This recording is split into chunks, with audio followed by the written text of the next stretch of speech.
السلام علیکم ورحمۃ اللہ تعالی وبرکاتہ۔ نحمده ونصلي ونسلم على رسوله الكريم اما بعد فاعوذ باللہ من الشیطان الرجیم بسم اللہ الرحمن الرحیم ان اللہ وملائکتہ یصلون علی النبی یا ایہا الذین آمنوا صلوا علیہ وسلموا تسلیما اللهم صل على سيدنا ومولانا محمد معدن الجود والكرم وآله الكرام وابنه الكريم وبارك وسلم صلاة وسلاما عليك يا رسول الله صلی اللہ تعالی علیہ وسلم۔ سورہ بقرہ آیت نمبر 47 کی تفسیر ہے۔ اللہ تبارک و تعالی ارشاد فرماتا ہے یا بنی اسرائیل اذکروا نعمتی التی انعمت علیکم وَأَنِّي فَضَّلْتُكُمْ عَلَى الْعَالَمِينَ، اے یعقوب کی اولاد یاد کرو میرا وہ احسان جو میں نے تم پر کیا، اور یہ کہ میں نے تمہیں اس سارے زمانے پر فضیلت عطا فرمائی۔ یہاں پر اولاد یعقوب کو مخاطب کیا جا رہا ہے، بنی اسرائیل کو مخاطب کیا جا رہا ہے، اور اس طرح کی آیت کریمہ پہلے بھی گزر چکی ہیں۔ تو فرماتے ہیں کہ یہاں سے ایک بار پھر بنی اسرائیل کو اللہ تعالیٰ کے احسانات یاد کرنے کا حکم دیا جا رہا ہے کہ وہ اللہ تعالیٰ کے حبیب صلی اللہ علیہ وسلم کی اطاعت ترک کرنے سے ڈریں، حضور کی نافرمانی سے ڈریں، اور ان پر حجت پوری ہو جائے، اس لیے بھی یہ نعمتیں یاد دلائی جا رہی ہیں۔ یاد رہے کہ ان آیتوں میں بنی اسرائیل کے ان لوگوں سے خطاب کیا جا رہا ہے جو سید المرسلین صلی اللہ علیہ وسلم کے مقدس زمانے میں موجود تھے، اور انہیں اللہ تعالیٰ کی جو نعمتیں یاد دلائی جا رہی ہیں، جن نعمتوں کا یاد کرنے کا حکم دیا جا رہا ہے، وہ نعمتیں یہ۔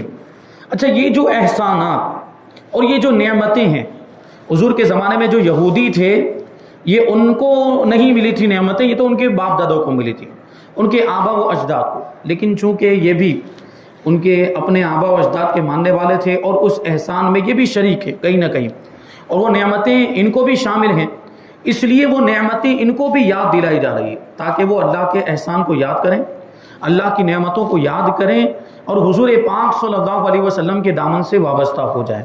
وہ نعمتیں یہ تھی کہ تمام اہل زمانہ پر فضیلت و برتری، یعنی بنی اسرائیل کو زمانے میں جتنے بھی لوگ تھے سب سے زیادہ افضل بنایا گیا تھا، ان کو فضیلت دی گئی تھی۔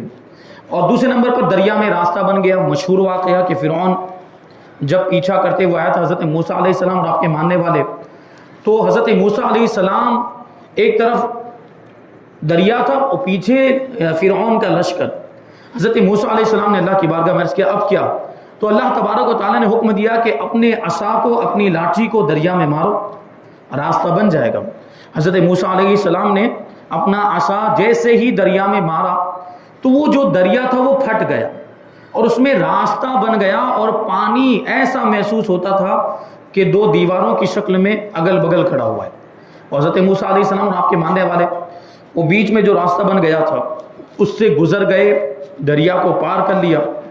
اب فرعونیوں نے سوچا کہ ہم بھی گزر جائیں گے، راستہ بنا ہوا ہے، تو فرعون کا لشکر، فرعون نے بھی حکم دیا لشکر کے ساتھ اندر داخل ہو جاؤ، اور جیسے ہی وہ دریا کے راستے میں داخل ہوئے اللہ تبارک و تعالیٰ کا حکم ہوا، وہ دریا جو پانی جو دو دیواروں کی شکل میں ہو گیا تھا وہ واپس مل گیا، تو وہ سب جتنے بھی فرعون اور اس کے ماننے والے تھے، اس کے پیروکار، سب اس میں ڈوب کے مر گئے۔ تو یہ اللہ تبارک و تعالیٰ نے ان پر احسان کیا کہ فرعون سے نجات دی، راستہ بنا دیا۔ یہ دو نعمتیں، اور تیسری نعمت وہی فرعون سے بچانا، فرعون سے نجات دینا۔ چوتھے نمبر پر توریت کا عطا کرنا، جو آسمانی کتاب اللہ کا کلام ان کو عطا ہوا۔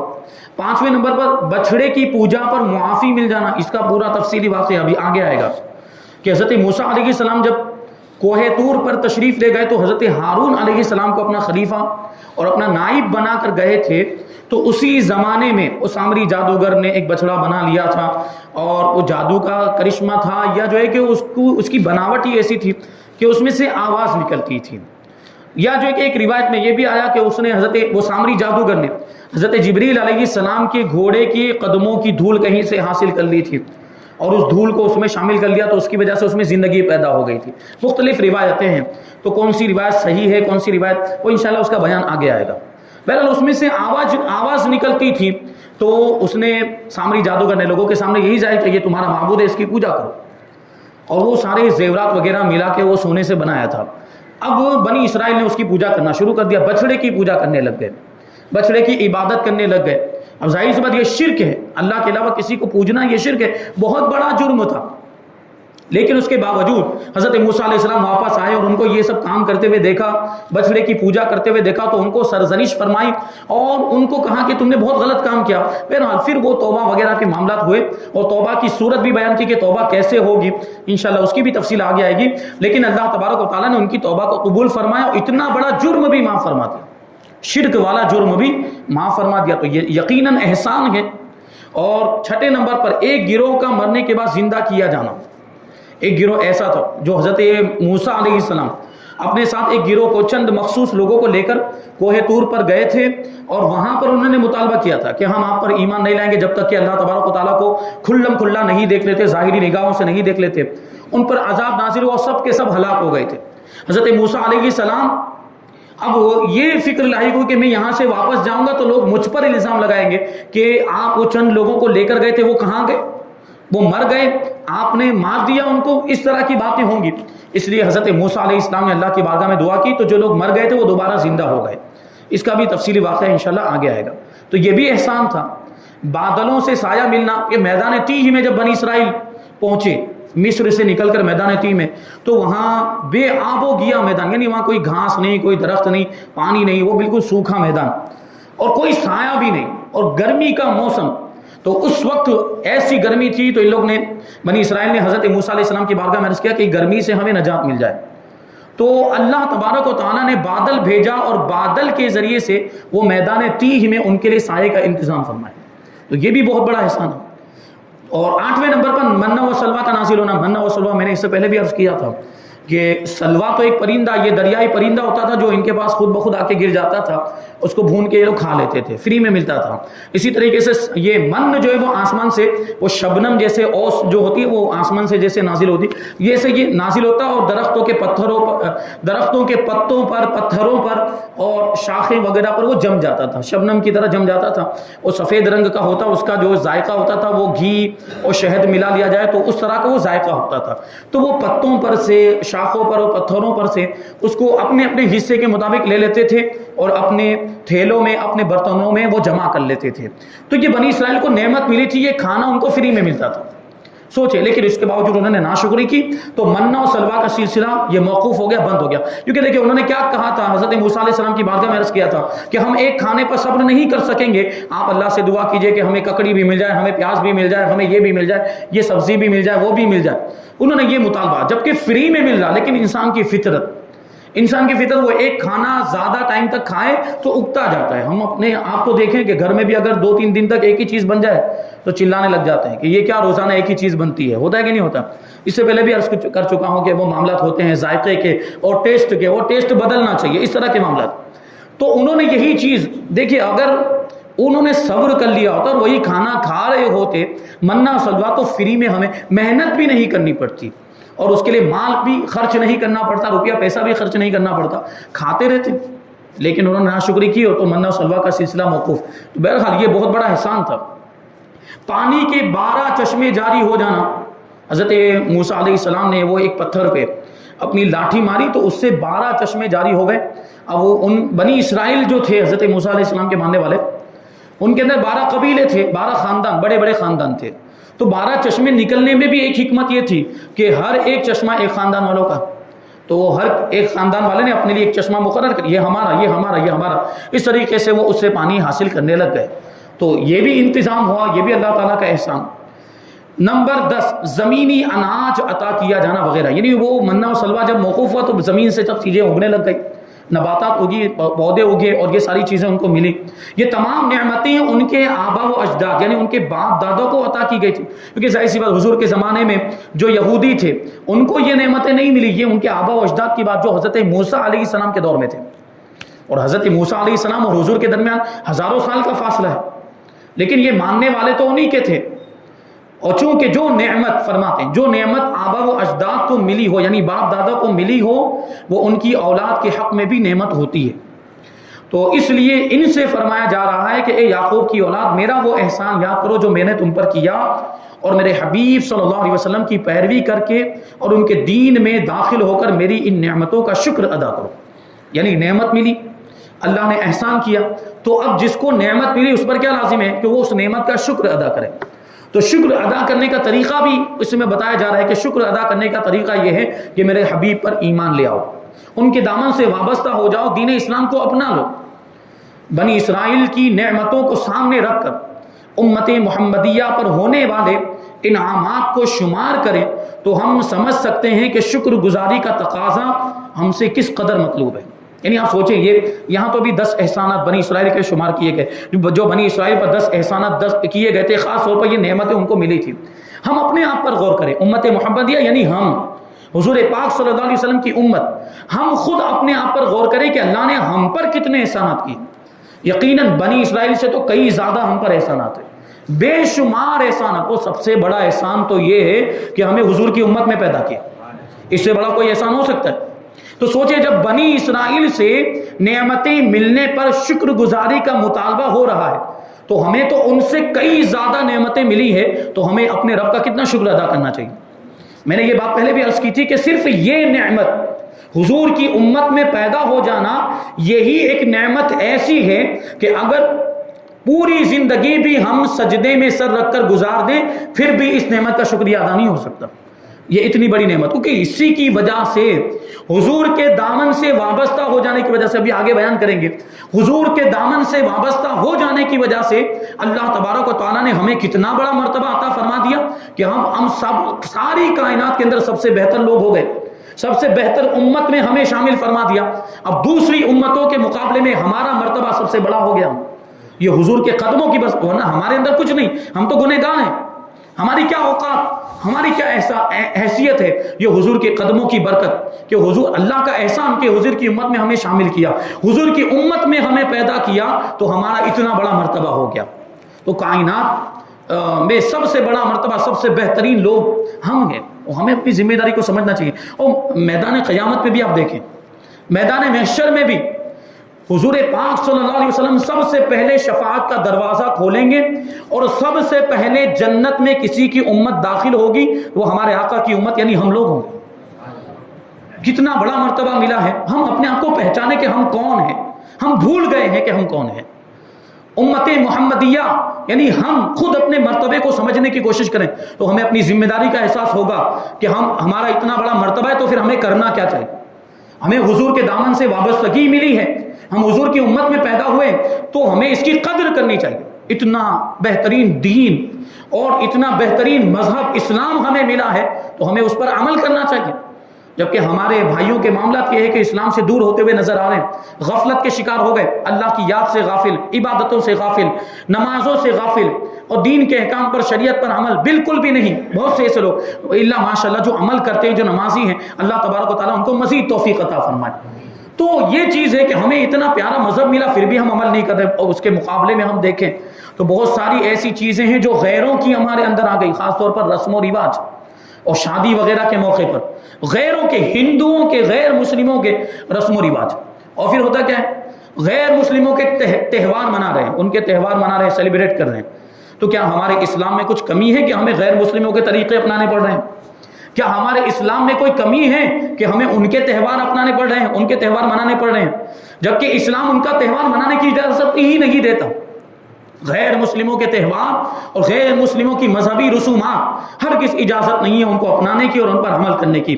اسلام سختی کے ساتھ منع کرتا ہے، بعض اوقات تو کفر تک بھی ہو جائے گا، بعض اوقات یہ کفر، آدمی کافر بھی کیوں، ان کے مذہب کو کیوں اپنا رہا ہے، ان کے مذہب کو اچھا سمجھتے ہوئے کر رہا ہے، یا اس کی تعظیم اور تہوار ان کا مذہبی تہوار ہے، ہمارا اس سے کوئی لینا دینا ہی نہیں۔ اس لیے بعض علماء نے ان کے مذہبی تہوار کے منانے کو کفر بھی لکھا ہے، اور ہم اس پہ کوئی توجہ۔ دیوالی منائی جا رہی ہے، وہ خوب پٹاخے پھوڑیں گے، یہ وغیرہ سب، ہولی منائی جائے گی، یہ سب منا رہے ہیں۔ اللہ تبارک و تعالیٰ نے ہمیں اتنے مقدس اور پاکیزہ تہوار عطا فرمائے، عید جیسا تہوار عطا فرمائے، بقر عید جیسا تہوار، عید میلاد النبی جیسا تہوار کہ کوئی دوسرا تہوار اس کا مقابلہ ہی نہیں کر سکتا۔ ایسا پیارا تہوار اور کتنے مقدس، جو ہمارے تہوار میں ہوتا کیا ہے، ہم غور کریں کتنی پاکیزہ چیزیں اسلام کی روشنی میں دیکھیں۔ عید کے دن نماز پڑھتے ہیں، ایک دوسرے سے ملاقات کرتے ہیں، ایک دوسرے سے معانقہ کرتے ہیں، اور ایک دوسرے سے بات چیت گفتگو ہوتی، تو اس سے کیا ہوتا ہے، آپس کی محبتوں میں اضافہ ہوتا ہے۔ تو تہوار عطا تو فرمائیں، اور تہوار منانے کا طریقہ بھی ویسا عطا فرمائیں، اتنا پاکیزہ طریقہ کسی اور مذہب کے اندر آپ کو نہیں ملے گا۔ تو اتنا پیارا مذہب ملا ہے تو ہمیں دوسروں کے طریقوں پر عمل کرنے کی کیا ضرورت؟ اس کی بنیادی وجہ یہ ہے کہ ہم اپنے اسلام سے دور ہو گئے، اور بنیادی معلومات بھی ہمارے پاس نہیں، اسلام کی جانکاری بھی نہیں، اور معاذ اللہ دوسروں کے اثر میں آ کر یہ وہ لوگ کرتے ہیں جو یا تو بہت زیادہ تعلیم یافتہ ہو جاتے ہیں، دنیاوی اعتبار سے بہت زیادہ پڑھ لکھ لیا تو وہ اپنے مذہب کو کمزور سمجھنے لگ جاتے ہیں، یا یہ کہ غیروں کے ساتھ ان کا اٹھنا بیٹھنا ہو جاتا ہے، غیر مسلموں کے ساتھ ان کا اٹھنا بیٹھنا، تو اب ان کا مذہب ان کو اچھا لگنے لگ جاتا ہے۔ تو ایسے لوگوں کو اپنے ایمان کی خیر منانی چاہیے کہ جن کو اپنا مذہب کمزور لگنے لگتا ہے اور دوسرا مذہب اچھا لگنے لگتا ہے، تو اس کا کیا مطلب ہوا؟ ایمان خطرے میں ہے۔ تو ایسے لوگوں کو عبرت حاصل کرنی چاہیے اور فوراً اپنے اس عمل سے باز آ جائیں۔ ہرگز ہمیں کسی کی دوسرے کی رسم یا کسی دوسرے مذہب کے تہوار پر عمل کرنے کی ضرورت نہیں۔ اللہ تبارک و تعالیٰ اور رسول پاک صلی اللہ علیہ وسلم کا پیارا دین یعنی اسلام ہمیں اس کی اجازت نہیں دیتا۔ تو ہمیں جو نعمتیں ملی ہیں، یعنی امت محمدیہ میں ہم پیدا ہوئے، تو ہمیں اس کا شکر ادا کرنا چاہیے، اور شکر ادا کرنے کا سب سے بہترین ذریعہ یہ ہے کہ ہم اپنے دین پر عمل کریں، ہم اپنے مذہب پر عمل کریں۔ آج یہی تو کمی ہے، ہم غیروں کے دین پر اور غیروں کے مذہب پر یعنی ان کے مذہبی تہواروں پر عمل کر رہے ہیں۔ آپ بتائیے کہ کیا وہ ہندو بھی ہمارے مذہب پر عمل کرتا ہے، یا کوئی دوسرے مذہب کا ماننے والا ہمارے مذہب پر عمل کرتا ہے؟ نہیں۔ تو پھر ہم کیوں ان کے مذہب کے تہواروں کو اپنا رہے ہیں؟ یہ تو ہماری کوتاہی ہے، اور یہ انتہائی بے وقوفی اور حماقت ہے کہ ہم خود اپنے ایمان کو خطرے میں ڈال رہے ہیں۔ جو ہم سے دور بھاگ رہے ہیں ہمیں اپنا دشمن سمجھتے ہیں، اور ہم انہی کو منانے کے چکر میں ہم اپنا ایمان داؤ پر لگا رہے ہیں۔ ہرگز اس کی اجازت نہیں ہو سکتی۔ بہرحال ہم اپنے، کیونکہ ہم اگر اسلام پر عمل نہیں کریں گے تو دوسرا کون کرے گا؟ کیونکہ ہم مسلمان ہیں، ہم ہی تو شریعت کے مکلف ہیں، ہم ہی تو اسلام کے احکام کے مکلف ہیں، ہمیں ہی عمل کرنا ہے، کوئی دوسرا آئے گا نہیں عمل کرنے کے لیے۔ تو اسلام پر عمل کریں، اسی میں کامیابی ہے۔ یعنی میں نے بات جو ہے کہ کل وہاں کے درس میں بھی یہ بات عرض کی تھی کہ آج بے چینی کے معاملات بہت پائے جاتے ہیں، بے قراری اور اضطراب کی کیفیت، گھبراہٹ ہوتی ہے یا ڈپریشن کے مریض ہو جاتے ہیں۔ یا ہم دیکھتے ہیں آئے دن ایسے معاملات، وہ حضرت وہ گھبراہٹ ہوتی ہے، کوئی تعویذ ہو تو بتا دیجئے، یا کوئی وظیفہ ہو تو بتا دیجئے۔ تو آپ خود اپنے رب سے دور ہو گئے، اللہ کی عبادت نہیں کر رہے، نماز نہیں پڑھ رہے، تو سکون کہاں سے ملے گا؟ جس چیز میں سکون رکھا ہوا ہے، جس چیز میں دلوں کا چین ہے، اسی کو آپ نے چھوڑ دیا، تو کہاں سے چین ملے گا بتائیے؟ اللہ فرماتا ہے کہ اللہ بذکر اللہ تطمئن القلوب، کہ اللہ کے ذکر سے دلوں کو سکون ملتا ہے، اللہ کے ذکر سے دلوں کو چین ملتا ہے، اور ہم نے اسی کو چھوڑ دیا۔ ہم نے اللہ کے ذکر ہی کو چھوڑ دیا، ہم نے نمازوں کو چھوڑ دیا، عبادتوں سے غافل ہے، تو ہمیں سکون کہاں سے ملے گا؟ تو ہمیں، اگر ہم چاہتے ہیں کہ یہ ڈپریشن کی بیماری دور ہو جائے، یہ گھبراہٹ، بے چینی وغیرہ یہ کیفیت دور ہو جائے، تو ہمیں نماز پڑھنی چاہیے۔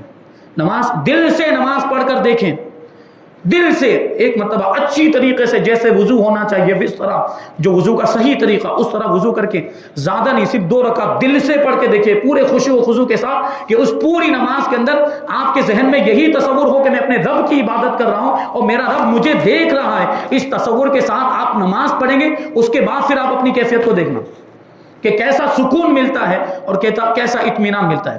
لیکن نہیں، ہم تو یہ 5 وقت کی بھی نمازیں پڑھتے ہیں اللہ ماشاءاللہ، تو ہمارے ذہن میں وہ دکان کے معاملات چل رہے ہوتے ہیں، حساب و کتاب چل رہا ہوتا ہے، بازار میں کیا ہو رہا ہے، اس کی قیمت، اس کی قیمت، اور گھر کے معاملات، یہ سب چل رہا ہوتا ہے۔ یعنی نماز میں خشوع و خضوع نہیں، وہ اللہ والے مولا کائنات، ان کا تیر نکال دیا جاتا تو ان کو پتہ نہیں چلتا تھا، ایسا خشوع و خضوع۔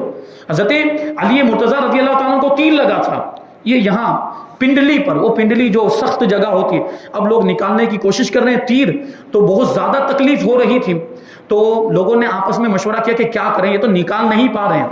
تو یہ مشورہ ہوا، ایک کام کرتے ہیں کہ مولا کائنات جب نماز پڑھنے کے لیے کھڑے ہو جائیں تو اس کو نکال دیا جائے، کیونکہ وہ بڑے خشوع و خضوع کے ساتھ نماز پڑھتے ہیں۔ تو یہی کیا گیا، مولا کائنات جب نماز پڑھنے کے لیے کھڑے ہوئے، وہ تیر کھینچ کر نکال دیا گیا، کوئی احساس نہیں۔ کیوں؟ کیونکہ وہ تو اپنے رب کے جلووں میں کھو گئے تھے۔ وہ انوار و تجلیات میں کھو گئے تھے، وہ خشوع و خضوع کے ساتھ نماز پڑھتے تھے، تو ان کو پتہ ہی نہیں، تیر نکال دیا گیا پتہ ہی نہیں. ہمیں تو ایک چیونٹی کاٹ لے تو ٹیڑے میڑے ہونے لگ جاتے، ہلنے لگ جاتے، حرکت کرنے لگ جاتے ہیں. لیکن یہ اللہ والوں کی نماز ہوا کرتی تھی. تو یہ سب کیوں ہوتا ہے؟ یہ سب واقعات کیونکہ ہم عبرت حاصل کریں، ہم بھی تو وہ کیفیت پیدا کریں. تو سکون اور اطمینان کا سامان ہمیں دیا گیا ہے، لیکن ہم ہی اسی کی طرف توجہ نہیں کرتے. بہرحال آگے یہ فرمایا گیا کہ میں نے تمہیں تمام جہان والوں پر فضیلت عطا فرمائی. اس سے مراد یہ ہے کہ بنی اسرائیل کو ان کے زمانے میں تمام لوگوں پر فضیلت عطا کی گئی. یہ نہیں، مطلق نہیں ہے، سارے زمان والے مراد نہیں، سارے زمانے والے مراد نہیں، صرف اس زمانے کے جو لوگ تھے ان سارے لوگوں پر بنی اسرائیل کو فضیلت دی گئی. اور جب حضور پرنور صلی اللہ علیہ وسلم کی آمد ہو گئی، حضور دنیا میں تشریف لائے اور اعلان نبوت فرمایا، تو اب یہ فضیلت حضور پاک صلی اللہ علیہ وسلم کی امت کی طرف منتقل ہو گئی. یعنی اب سارے جہان والوں میں سب سے افضل کون ہے؟ امت محمدیہ. یہ حضور کے صدقے میں اس امت کو مرتبہ ملا. اللہ تعالیٰ نے اپنے حبیب صلی اللہ علیہ وسلم کی امت کو سب امتوں سے افضل بنا دیا، جیسا کہ اللہ تبارک و تعالیٰ کا ارشاد ہے کنتم خیر امت اخرجت للناس، کہ اے مسلمانوں تم بہترین امت ہو جو لوگوں کی ہدایت کے لیے ظاہر کی گئی. پتہ چلا کہ ہماری ذمہ داری کہ لوگوں کی رہنمائی کریں، لوگوں کو بھلائی کا حکم دیں، لوگوں کو برائی سے روکیں. یعنی دوسری قوم کے لوگ، دوسرے مذاہب سے تعلق رکھنے والے، ان کو اسلام کی دعوت دیں اور ان کو اسلام سے قریب کریں. اس کے بجائے ہمارے معاملات یہ کہ ہم خود گناہوں میں مبتلا ہیں، تو ہم دوسروں کی اصلاح کیا کریں گے؟ تو پہلے ہمیں اپنے آپ کی اصلاح کرنی ہے، پھر دوسرے سارے لوگوں کی اصلاح کی کوشش کرنی ہے اور دوسروں تک اسلام کے پیغام کو پہنچانا ہے. بہرحال یہاں پر آیت نمبر 47 کی تفسیر مکمل ہوئی. اب آیت نمبر 48 اور آیت نمبر 49 کی تفسیر ہم انشاءاللہ آئندہ درس میں شامل کریں گے. اللہ تبارک و تعالیٰ کی بارگاہ میں دعا ہے کہ جو کچھ بھی بیان ہوا اس پر ہم سب کو عمل کرنے کی توفیق عطا فرمائے اور نور قرآن سے ہم سب کے دلوں کو روشن اور منور فرمائے. وما علینا الا البلاغ. السلام.